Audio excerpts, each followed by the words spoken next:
xafsa maxamed luqmaan oo ah gabar dhalinyaro ah oo laga afduubtay magaalada Nairobi ee wadanka Kenya ayaa laga helay deegaanka Kayole oo ka tirsan isla magaalada Nairobi. Xafsa ayaa la raadinayay muddo 5 bari ah waxaana saaka aroor hore laga helay qol ay ku xireen afduubayaasha iyaga oo ku dhexriday haan weyn oo afka ka jaran. Afduubayaasha oo adeegsaday irbad ay ku maandooriyeen ayaa markii ay ka soo naaxday Xafso ay qaylisay taas oo sahashay in ay ku soo baxaan dadka deegaanka kuwa u yeeray booliiska oo saldhigoodu halka uu ku yaalay. Mid ka mid ah raggii afduubayaasha ahaa ayay boolisku gacanta ku dhigeen balse wax war ah weli lagama hayo halka raggii la socday ay jaan iyo cirib dhigeen. Booliiska ayaana baaritaan xoogan arrintan ku haya. waxaan iminka ku sii jeedaa Nairobi Women Hospital oo ku yaala degmada Hurlingham ee magaalada Nairobi oo iminka lagu dabiibayo walaasheen Xafsa. halkaasi waxaan ugu socdaa si aan xog uga soo ogaado oo aan u soo wareysto ehelka iyo gabadha haddii ay inoo suurto gasho si aynu u ogaano si wax u dhacay. waxaan iminka soo gaaray isbitaalka Nairobi Women Hospital oo lagu dabiibayo Caasha Maxamed Luqmaan oo in muddo ah u afduubneed rag aan la garanaynin. dhaawacyada ka soo gaaray dadkii afduubtay ay u geysteen ayaana Caasha looga dabiibaya isbitaalkan. waxaana doonayaa in aan wareysto ehelka gabadha iyo iyada haddii ay inoo suurto gasho. walaal maxaa isu tihiin adiga iyo gabadhan in muddada gacanta cadawga ku maqneed la afduubtay? gabadha waxaan u sunahnay habaryartay ayaa dhashay waa walaashay. okay mimisa maalmood ay maqneed? gabadheen waxay maqan tahay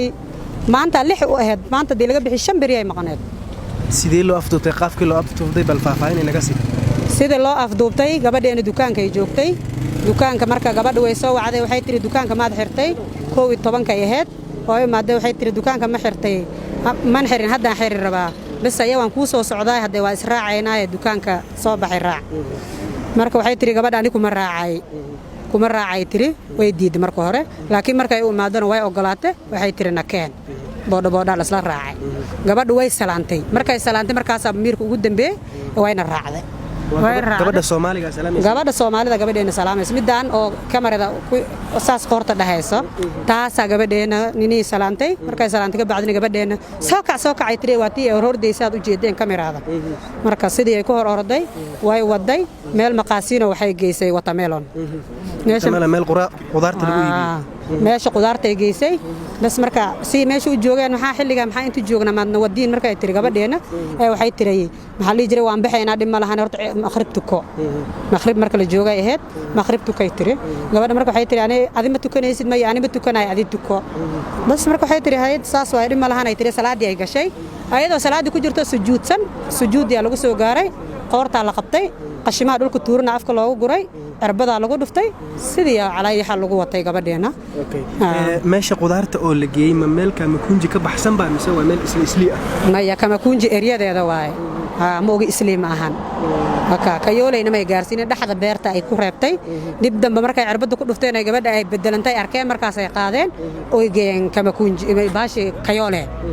marka meesha Kayole guri ay geeyeen mutuunga ku dhaxrideen bartinkii calay xaal lagu silcinay intaan dhan dadkana la soo xariiray waxay ahaayeen madow nin madow ahaa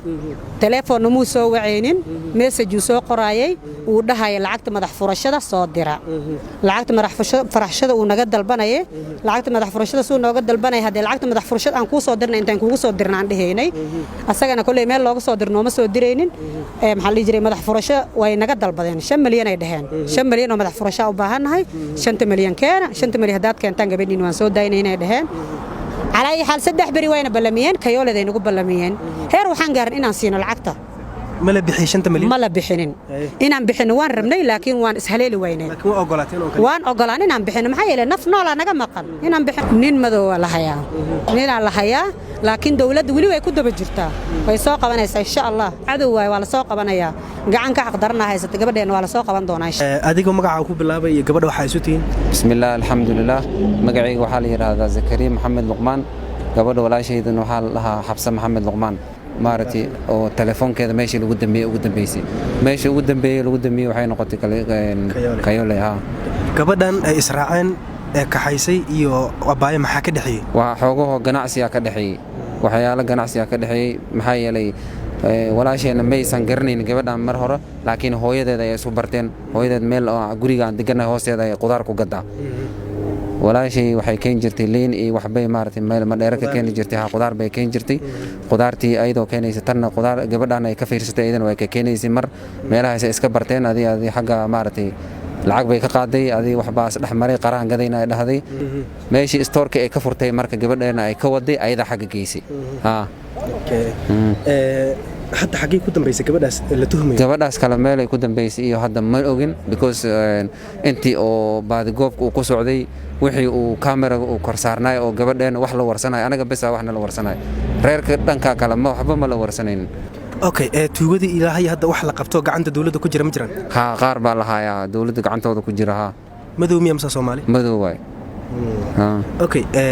sidii hadda abay ku soo fakatay marka ugu dambeyntii adii nimankii oo ay gabadha u xirneed ayaa maartay weerar lagu qaaday pressure la saaray darteed meeshii ay joogeen way ka carareen okay caafimaadkeeda hadda wax dhibaatay wax dhaawac soo gaaray ma jiraan isbitaalka ku jirta xoogaho jirdil wax bay kama muuqdo oo maartay say maartay ay dib u geystaan dhiig ay ka keensadaan xoogaho bal wajigeeda dhib ka muuqda magacayga Fartuun Mustaf alxamdulillah baba fiicante ma sha Allah okay way hadda xaalkeeda oo fiican yahay dhaqaatiirta dibniin soo sheegi doonto caafimaadkeeda sidee loo soo daay dadaalo badan ee booliiska shacabka soo shaqeeyeen dartiisa loo soo daayay toddobaadkii la soo dhaafay waddanka Kenya gaar ahaan magaalada Nairobi iyo kan gobolka xeebta ee Mombasa waxa ka dhacay falal afduub oo inta badan lagu bartilmaameedsanay haweenka Soomaalida iyadoo aan la ogeyn dadka falkaasi ka dambeeya iyo ujeedada ay ka leeyihiin